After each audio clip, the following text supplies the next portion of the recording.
papers in the Journal of Engineering Mechanics that harshly criticize Besant's and 8 related papers that depend on an IAD model by arguing how the observed WTC destruction is very much three-dimensional. Please comment. Sorry? 1D. Okay, 1D. Sorry. Well, I'm not. Is this on? Okay. Is this on? I'm not quite entirely sure what the question is. However, one thing about Besant's model and what I followed in responding to Besant, like just treating the blocks as solid blocks. In fact, the towers are collections of vertical columns and then cross members and so forth. So it had a lot of structure to it. One of the questions I had in terms of this issue is if you basically have a bunch of the columns basically being like mostly air and tubes and all that, and then you have all these spears of steel aiming at each other, like what would happen if they just spear past each other? And like, you know, there's no impact, or very little impact at that point, right? And I had one of the people who unfortunately is not here. You should add to the conversation, but Tony Zambodi and I had a interesting conversation about this, and he was describing the columns as being, you know, they're very heavily cross-braced. And so if you have these columns spearing past each other, what's going to be happening is you're going to be tearing up the cross-bracing of both sections, the falling section and the lower section. So by the time the top section had penetrated down its own size into the rest of the building, the cross-bracing's gone and you have loose material. And so at that point you basically don't have any pile driver left. And so even if you describe it in a more probably accurate way than the idea of crushing blocks, you would still have the mutual destruction of both sections at an equal rate. And given that the top section is so small, that's going to go first. So that's basically I don't know if it addressed the actual question, but that's what I had to say about it. Okay, thank you. For Kevin Ryan and John Cole, many people and publications, apparently, have questioned the original construction of WTC 1 and 2, stating the possibility of lax standards or cost cutting that would have made it easier to collapse due to substandard methods. Your response? My response would be that the Twin Towers were built to all the applicable codes at the time. I believe even when NIST looked into this, there was no fault back on the original designers of the Twin Towers. So I don't think there was any building codes violated. And in fact, I think back then, before all this computer analysis where we can really hone things down from a structural aspect to get it to be more and more efficient, typically some of the older buildings actually were more robust than some of the newer buildings out there. Again, that's my opinion, but I don't think there was any fault as far as the construction whatsoever. Kevin? Is that mic on? I think you have to hold it very close to, very close. Yeah, this is Kevin. All I can say to that that might help is that the people who built the World Trade Center towers were given multiple awards for the engineering and construction, so that they were recognized at the time as being, if I got the quote correctly, the greatest contribution to engineering and mankind at the time. And of course they stood with no problems whatsoever, no indication of any structural issues prior to 9/11. I think that's about as much as I can say on that. Okay, thank you. How can one keep thermate, an unstable compound, stable until the time of use, and for how long?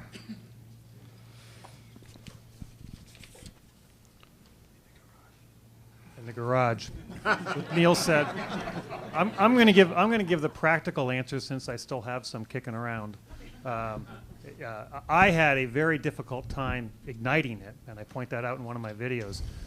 For me to ignite thermate, it wasn't an easy thing. It wasn't like storing 5 gallons of gasoline where you're worried about somebody dropping a cigarette and lighting it.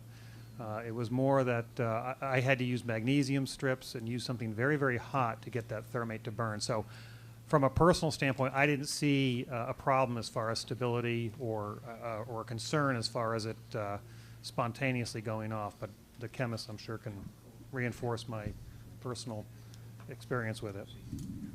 That's true. Also, the thermites I made as a student, you really need to kick it hard. Really, I can tell you what we started, a mixture of barium peroxide and potassium chlorate. This is the real stuff. And just to kick the thermite reaction is very difficult. Nanothermite is different because there's an organic material in there. But I can certainly support the experience by Jonathan Cole. Thank you. How many compromised NIST scientists do you suspect were required to draft the NIST report?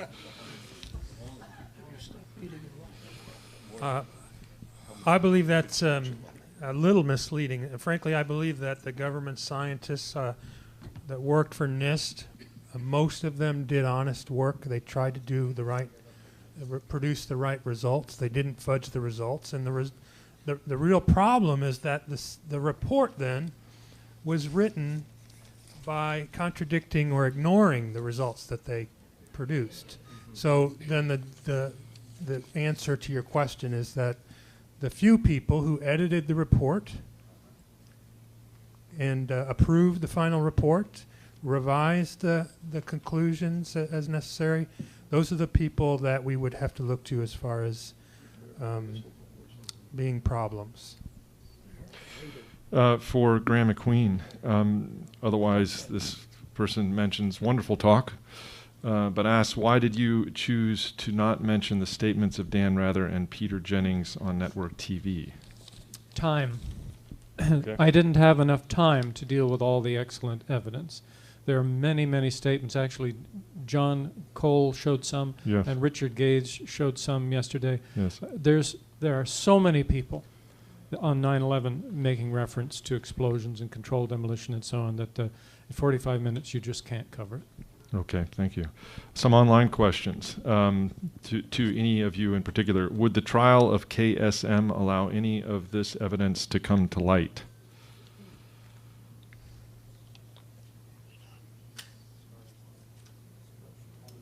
It's all they are asking. There's no qualification on that.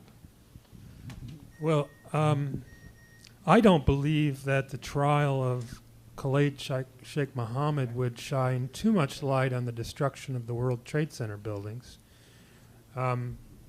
Apart from the fact that the man was waterboarded 183 times, I have a feeling that most of the people in this room would admit to pretty much anything after the 103rd time, or perhaps earlier. And I personally do not believe that Khalid Sheikh Mohammed had anything to do with the destruction of the World Trade Center. Okay.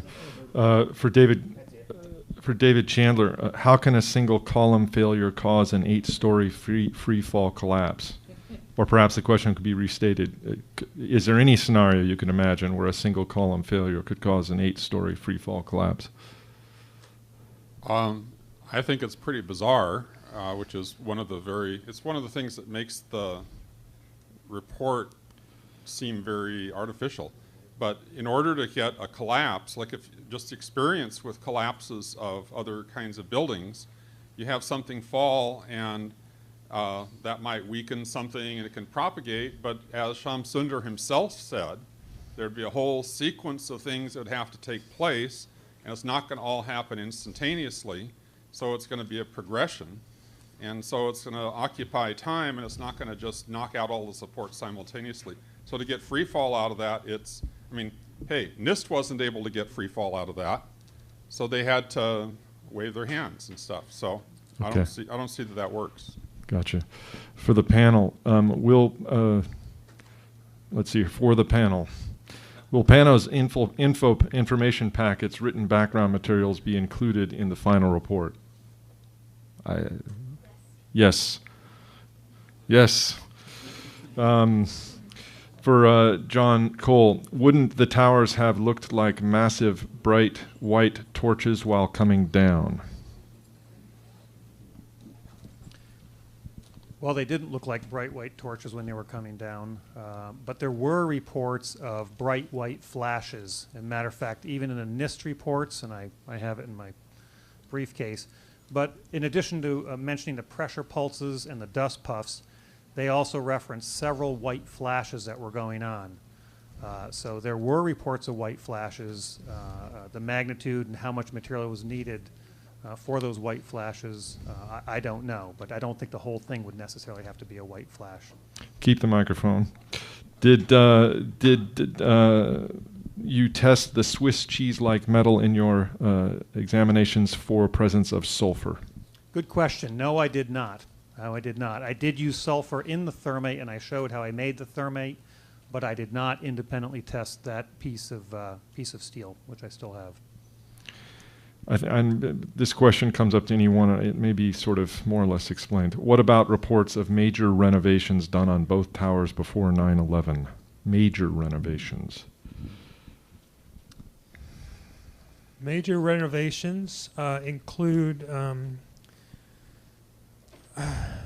modifications of the office areas, and there are references to that in the NIST report.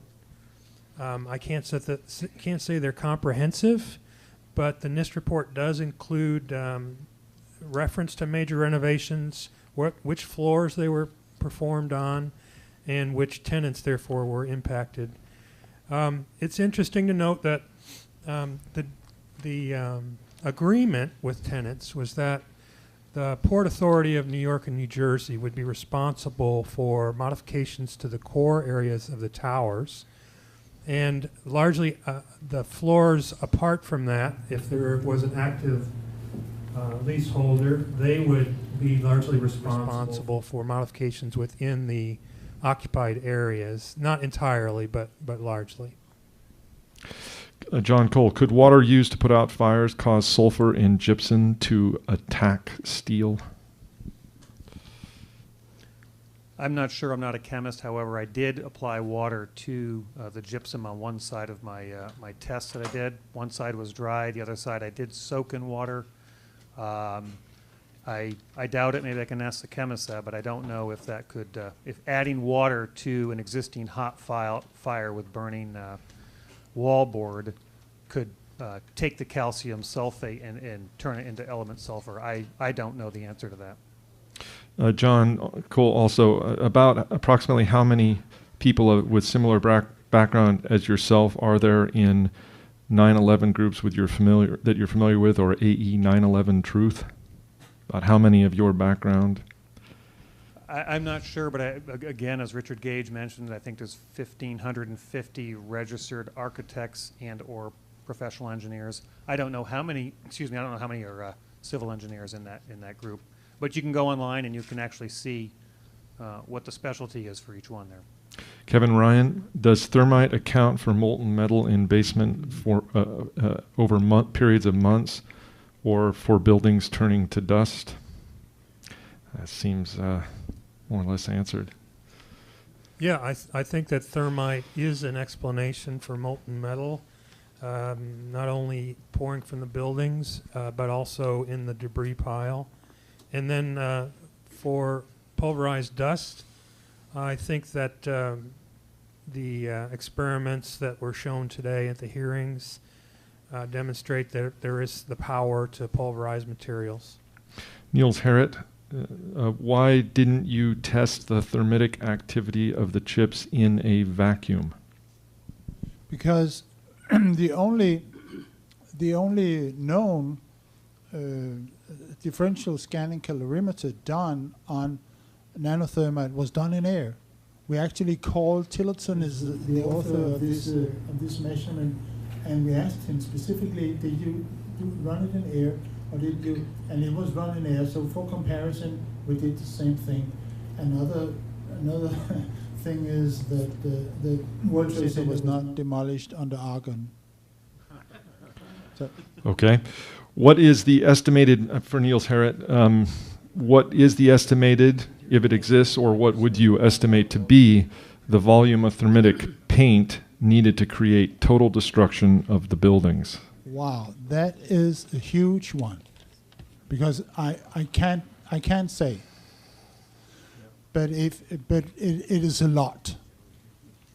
And if you can make a calculation based on the amount of nanospheres found in the RGLE group, and it points to a huge quantity. As I have, we should not go into numbers, but I would say it implies that the red grade chips alone cannot account for the formation of all the ionospheres.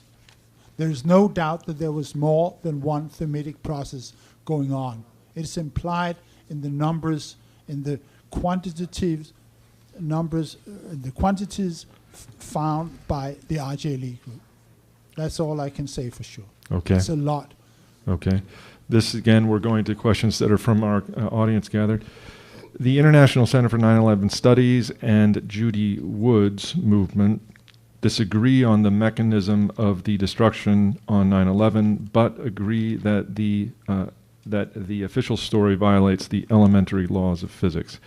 Can't they, that is, these particular groups, find a way to at least work together on mobilizing support for a legitimate investigation?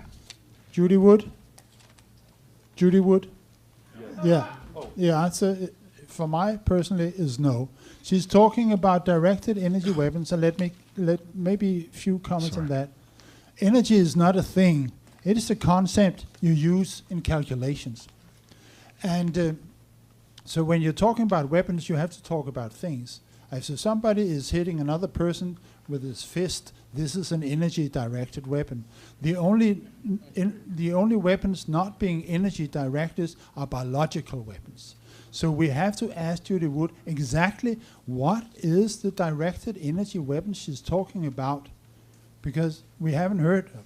So before any cooperation with Ms. Judy Wood, please tell us what you're talking about. Okay. Dr. Harriet, could nanothermites have just been painted on skeletal structure of WTCs? Well, I don't know what the questioner means by just. Yes, good point. Because it could be, yes. Okay. Has anyone held a radiation monitor against the dust in that you have with this custodial record? Geiger, whatever. A Geiger counter. I haven't read this paper thoroughly, but there is some indication of a minute heightened level of tritium in the water under ground zero. Very minute. I haven't read the paper probably, but it's just at the noise level. Have you read about it? Yeah, actually, Professor Stephen Jones has wrote a paper a number of years ago spelling out the dozen or so evidentiary points that that show that a nuclear device was not present at the World Trade Center. There's quite a few of these. I can't remember them all. I've forwarded them to people who continue to ask about it. But yes, a very small level of tritium present, which is really arguably explanatory just with regard to variation in the atmosphere. So other than that, nothing that you would think would be radioactive fallout sort of material at all. And as far as we know, there are no nuclear devices that don't produce radioactive fallout. Okay. From FOIA released files, I, the questioner, received a heavily redacted FE model. My firm studied it and found NIST used 1/1000th actual densities. Can you imagine why?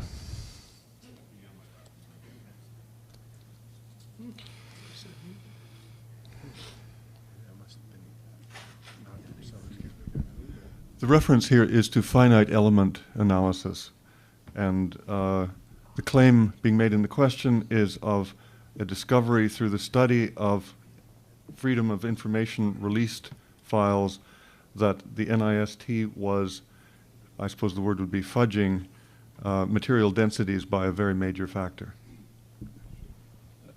I don't know, but it wouldn't surprise me. Question for Jonathan Cole.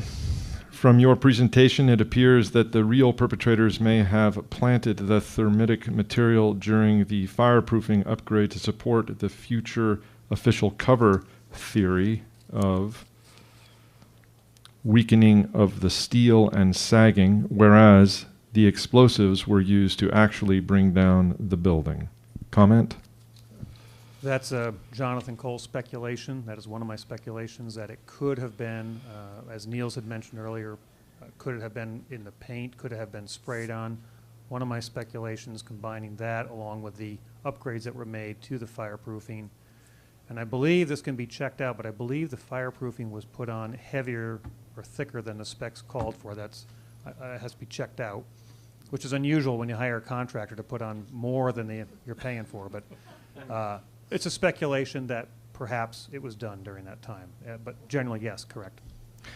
Why would whoever planted the, this is not anyone in particular, why would whoever planted the incendiaries and explosives in WTC 7 have only done so such that just the top 8 floors fell in free fall and not all of the floors? And why did they not also pre-rig WTC 6 and other complex other WTC buildings expected to be damaged by falling debris by controlled demolition charges? Question. I want to talk about the first part. That's a major misconception based on what I said. Any reference to 8 floors is just sort of a illustrative, for the public, kind of an illustration of how much height we're talking about. It wasn't just the top 8 floors that fell. It was the entire top section of the building, all of the visible section of the building, which went a lot lower than you could see. But the entire visible part of the building was dropping, and it dropped for about 2.5 seconds. NIST measurement was 2.25 seconds. But still, in either case, NIST and I agreed that it was over 100 feet of drop. It's the drop of the whole basic, most of the building. And the 8 floors business is just like saying, when we talk about a football field, that's an illustration of what 100 meters or 100 feet, 100 yards rather, is talking about. So it's not like it's the top 8 floors that fell. Okay. Any new research that we should be looking forward to? I take it addressed to all of the panelists, the witnesses. That you wish to comment? New research forthcoming? You've mentioned some, of course, in your presentations, but... Well, yeah. Maybe I should take this opportunity to stress that the results I presented on the nanotubes are preliminary. The pictures I showed was taken last Friday. And so maybe it's a little premature. Actually, it doesn't count before it's published. But if this had been what I call an ordinary scientific conference, everybody would have loved to see preliminary results. We love them. The hotter, the better. But still, please notice that these are preliminary, and what I have to do is to confirm them, but I believe them. This, after 3 days of hearings, if I were an American, I would be very angry that my government thought that Americans are stupid. Do you agree, any of the panelists? Being a teacher, sometimes you wander around the campus and say, oh my God, are these the people that are going to be running this country? But anyway, that's just, okay. No, there is definitely a thread that runs through American culture that's very anti-intellectual. And as a physics and math teacher, I get, the physics and the upper end of the math, you're getting cream of the crop students, but that's a thinned out number. And the bulk of the students frequently are not getting what I would consider to be an adequate science and math education. And so I think but the other thing is, culturally, look at all the forces in culture that are appealing to other elements of your personality than your brain, And you look at TV and they dumb down the news, they dumb down everything. And so it's not a very intellectually stimulating environment. And so my number one recommendation, all of you, turn off your TVs.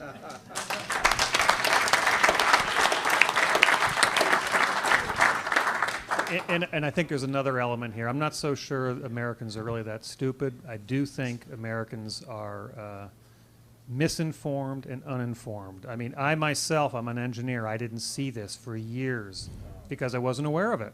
So if they control so much of the information that you receive, I mean, it sounds outrageous. Let's face it. When you first hear this thing, you're in shock. It's like, there's no way. And then when you learn the evidence, the official story is the one that seems outrageous. So I think it's not so much of a dumbing down necessarily. There's a lot of intelligent people, obviously, in America. I think it's more of a misinformation and how much control, how much propaganda, if you will, American propaganda there really is out there, which is hard for the average American to swallow. But I think that may be a big part of it also. I also sometimes find myself really indignant. I guess I've always gotten indignant when I think someone is taking me for a fool. And this would be one of several motivations that keeps me at that. I think the people who did this do at some level think we're all stupid, that we couldn't see through it. And that offends me. I also think, though, that ultimately there's more than stupidity going on. And it's certainly not just the American population that has this problem. There's a widespread tendency of people to accept what authorities tell them. And I'm told all the time when I give interviews, I just can't believe that the government would do that. You know, any government would do that. I just can't believe it. It's implausible. And of course, there's a whole set of worldviews at issue here. And it really doesn't have a lot to do with intelligence. There's something else going on. You have to be willing to take a big step to realize that Father, who is supposed to be taking care of you, may not really be taking care of you at all. Yeah. The truth hurts, but the lies kill us.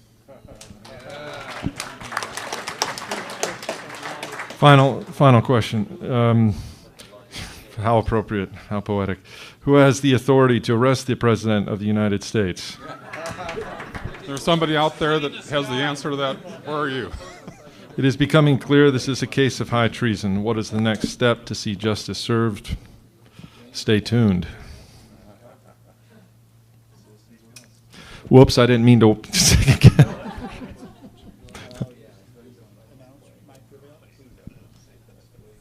Professor Harrington, I would like to suggest that you do make time to be here tomorrow for some ideas from Senator Gravel. Okay.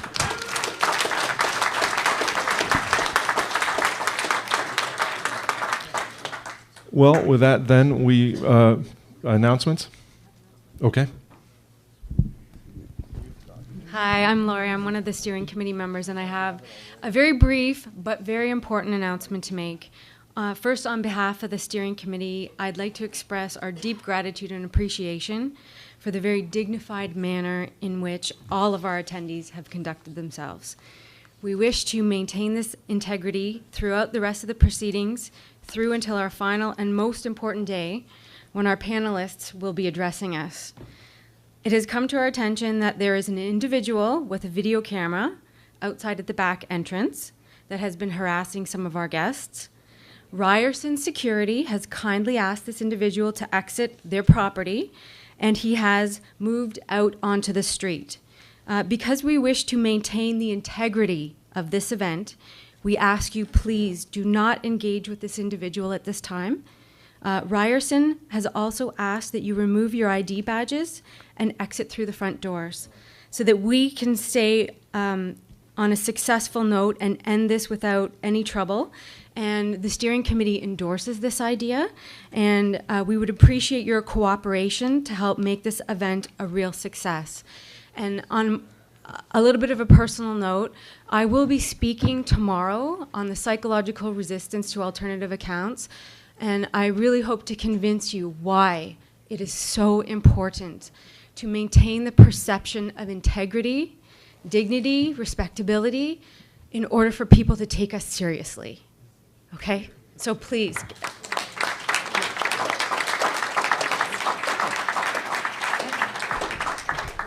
Thank you, Laurie. This is perhaps one moment at which we could, at least in a preliminary way, just mention with gratitude the enormous labor that volunteers and members of the organizing committee have been steadily putting into the work involved in preparing this event and sustaining us through the various glitches and occasional little errors that at least one of your moderators has made on occasion, I confess. I have looked on at this work with admiration and enormous gratitude. Now, we're bringing today's sessions to a close. We have had, I think, a really extraordinary body of evidence put forward to us today. And perhaps one of the threads that runs through this evidence, at least perhaps in retrospect, after hearing this very powerful body of material, is that there has to be a clear understanding of the difference between physical evidence and speculations regarding human contingencies. You know, the questions that arise as to if such and such happened, how could it have happened, what would the logistics have been, and so on. Those are all interesting questions, and they're worth addressing and investigating. But they're not questions on the same level, either in a methodological sense or a scientific sense, as the questions we have been hearing addressed in I think a very rigorous and critical sense, both addressed both by our witnesses and by the members of our panel, whose critical persistence and acuity we are most grateful for. So we look forward to seeing all of you again tomorrow morning for another successful day. Thank you.